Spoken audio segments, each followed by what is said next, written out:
అస్సలాము అలైకుం వరహ్మతుల్లాహి వబరకాతుహు. సోదర సోదరిమణులారా, ఈ రోజు నేను మీ ముందు అల్లాహ్ను ఎవరెవరు ఆరాధిస్తున్నారు అనే అంశాన్ని మీ ముందుకు తీసుకొచ్చాను. అల్లాహ్ను అణువణువు ఆరాధిస్తుంది అనే విషయాలను ఈ రోజు మీ ముందు ఖురాన్ మరియు హదీస్ వెలుగులో తెలియజేస్తాను. సృష్టికర్త అయినటువంటి అల్లా తన అంతిమ దేవగ్రంథం ఖురాన్ సూరా అర్-రహ్మాన్ సూరా నెంబర్ 55 వాక్యం నెంబర్ 6లో ఈ విధంగా తెలియజేస్తున్నారు. వన్నజము వశ్షజరు యస్జుదాన్, అంటే నక్షత్రాలు వృక్షాలు సాష్టాంగపడుతున్నాయి, ఆయన్నే ఆరాధిస్తున్నాయి. అలాగే సూర్య బనీ ఇస్రాయిల్ సూరా నెంబర్ 17 వాక్యం నెంబర్ 44లో ఈ విధంగా తెలియజేయడం జరుగుతుంది. సప్తాకాశాలు, భూమి, వాటిలో ఉన్నవన్నీ ఆయన పవిత్రతనే కొనియాడుతున్నాయి. ఆయన స్తోత్రంతో పాటు ఆయన పవిత్రతను కొనియాడని వస్తువంటూ ఏదీ లేదు. అయితే మీరు వాటి స్తుతిని గ్రహించలేరు. ఆయన గొప్ప సహనశీలుడు, క్షమాగుణం కలవాడును. కాబట్టి సోదరులారా, సోదరిమణులారా, సకల సృష్టి రాసుల ఆరాధన, ఆకాశాలలో ఉన్నవారు సమస్త సృష్టిలో ఉన్నవారు ఆయన్నే ఆరాధిస్తున్నారు. ఇదే విషయాన్ని అల్లాహ్ సుబ్హానహు వ తఆలా తన అంతిమ దైవగ్రంథం ఖురాన్ సూరే అల్-హజ్ సూరా నెంబర్ 22 వాక్యం నెంబర్ 18లో తెలియజేయడం జరుగుతుంది. సకల సృష్టి రాసుల ఆరాధన, ఆకాశాలలో ఉన్నవారు, భూలోకవాసులు, సూర్యచంద్రులు, నక్షత్రాలు, పర్వతాలు, వృక్షాలు, జంతువులు, చాలా మంది మనుషులు కూడా అల్లాహ్ ముందు మోకరిల్లడాన్ని నువ్వు గమనించడం లేదా? దైవ శిక్షకు అర్హులైన వారు కూడా చాలా మంది ఉన్నారు. అల్లాహ్ పరాభావం పాల్చేసిన వారిని ఎవరూ ఆదరించరు. అల్లాహ్ తాను కోరిన దాన్ని చేస్తాడు అని అల్లాహ్ సుబ్హానహు వ తఆలా ఈ వాక్యంలో తెలియజేయడం జరిగింది. అలాగే భూమి ఆకాశాల్లో ఉన్నవన్నీ ఆయన పవిత్రతనే కొనియాడుతున్నాయని సూరే అత్-తగాబూన్ సూరా నెంబర్ 64 వాక్యం నెంబర్ 1లో తెలియజేయడం జరుగుతుంది. భూమి ఆకాశాలలో ఉన్నవన్నీ అల్లాహ్ పవిత్రతను కొనియాడుతున్నాయి. సర్వసత్తాధికారం ఆయనదే, స్తోత్రం ఆయనకే, శోభాయమానం, ఆయన అన్నిటిపై అధికారం కలవాడు అని చెప్పడం జరుగుతుంది. అలాగే సోదరులారా, సోదరిమణులారా, భూమి ఆకాశాల్లో ఉన్నటువంటి వస్తువులన్నిటికీ సార్వభౌముడు అల్లాహ్ సుబ్హానహు వ తఆలా. ఇది విషయాన్ని అల్లాహ్ సుబ్హానహు వ తఆలా తన అంతిమ దైవగ్రంథం ఖురాన్ సూరా నంబర్ 62 జుమాలో 1వ వాక్యంలో తెలియజేయడం జరుగుతుంది. సార్వభౌముడు, పరిశుద్ధుడు, శక్తిశాలి, వివేచనాశీలి అయిన అల్లాహ్ పవిత్రతను భూమి ఆకాశాల్లో ఉన్న వస్తువులన్నీ కొనియాడుతున్నాయి అని.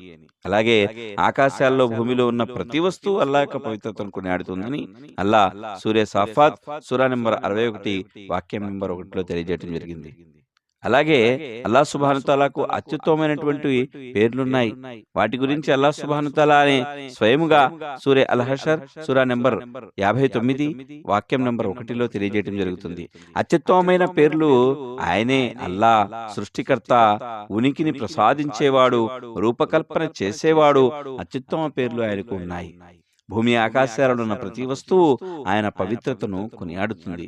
ఆయనే సర్వాధిక్యుడు, వివేకవంతుడు అని చెప్పి అల్లాహ్ సుబ్హానహు వ తఆలా ఖురాన్లో స్వయంగా ఆయన గురించి తెలియజేయడం జరుగుతుంది. అలాగే నక్షత్రాలు, వృక్షాలు సమస్తము ఆయనకు సాష్టాంగపడుతున్నాయి, సమస్తము ఆయనను ఆరాధిస్తున్నాయి. అలాగే అల్లాహ్ సుబ్హానహు వ తఆలా తెలియజేస్తున్నారు సూరే అర్-రాద్ సూరా నెంబర్ 13 వాక్యం నెంబర్ 12 నుండి 15 వరకు. అల్లాహ్ మహాశక్తిమంతుడు. అల్లాహ్ మీకు మెరుపులను చూపిస్తున్నాడు. వాటి వల్ల మీకు భయం కలగడంతో పాటు మీలో ఆశలు కూడా చిగురిస్తున్నాయి. ఇంకా ఆయనే బరువైన మబ్బులను సృజిస్తున్నాడు. ఉరుము సైతం ఆయన పవిత్రతను కొనియాడుతుంది, ఆయన్ని ప్రశంసిస్తుంది. దూతలు కూడా ఆయన భీతి వల్ల ఆయన్ని స్తుతిస్తున్నారు. ఆయనే పిడుగులను పంపి తాను కోరిన వారిపై పడవేస్తున్నారు. అవిశ్వాసులు అల్లాహ్ విషయంలో పిడివాదానికి దిగుతున్నారు. ఆయన మహాశక్తిమంతుడు. అలాగే అల్లాహ్ సుబ్హానహు వ తఆలా తెలియజేస్తున్నటువంటి ఇంకొక ముఖ్యమైన విషయం సూరా అర్-రాద్ సూరా నెంబర్ 13 వాక్యం నెంబర్ 15లో ఆకాశాలలోనూ భూమిలోనూ ఉన్న సృష్టితాలన్నీ తమకు ఇష్టం ఉన్నా లేకపోయినా అల్లాహకు సాష్టాంగపడుతున్నాయి.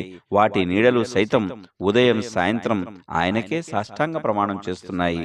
కాబట్టి సోదరులారా, సోదరిమణులారా, అణువు సృష్టిలోని ఆయన్నే ఆరాధిస్తుంది. ప్రతి అణువు, పరమాణువు నుండి బ్రహ్మాండం దాకా సమస్తము కూడా ఆయన్నే ఆరాధిస్తుంది. కాబట్టి మనము ఎవరైతే ఉన్నామో మానవులు సమస్తము కూడా ఆయన్నే ఆరాధించాలి. ఆయన ఆరాధన అంటే ఆయన ఆజ్ఞల్ని అనుసరించాలి, ఆయన ఆరాధన చెయ్యాలి. అలాగే అల్లాహ్ను ఆరాధించడం అంటే సృష్టికర్తను ఆరాధించినట్లు మనమందరం సృష్టి రాసులము, ఆయన సృష్టికర్త ఆరాధనలకు అర్హుడు. కాబట్టి సోదరులారా, సోదరిమణులారా, సృష్టిలో ప్రతీదీ అంటే మానవులు, సమస్త జీవులు, జిన్నాతులు, జంతువులు, ఆకాశము, నక్షత్రాలు, అలాగే గ్రహాలు, సూర్యచంద్రులు, ప్రతీది కూడా ఆయన ముందు మోకరిల్లుతున్నాయి.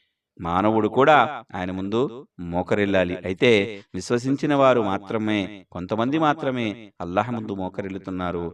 అలాగే విశ్వాసాన్ని కనబరిచి కూడా కొంతమంది ఆ యొక్క ఆరాధనను తిరస్కరిస్తున్నారు. కాబట్టి ఆరాధనను తిరస్కరిస్తే మనం సృష్టిలోనే అతి నీచమైనటువంటి జీవులైపోతాము. కాబట్టి ఆరాధన అల్లాహకు మాత్రమే చేయాలి, అల్లాహను ఆరాధించాలి. అల్లాహ్ చూపినటువంటి ఆజ్ఞలకు అనుగుణంగా మన జీవితం ఉండాలి. కాబట్టి సృష్టికర్త అయినటువంటి అల్లాహతో చివరిలో నా యొక్క దుఆయమనగా వల్ల ఏ విషయాలనైతే మనం తెలియజేసుకున్నామో ఈ సమస్త విషయాలపై మా అందరికీ కూడా ఆలోచించి ఆచరించి అలాగే ఇతరులకు తెలియజేసే సద్బుద్ధిని ప్రసాదించు. ఆమీన్. వాఖిరు దావానా అల్హమ్దులిల్లాహి రబ్బిల్ ఆలమీన్.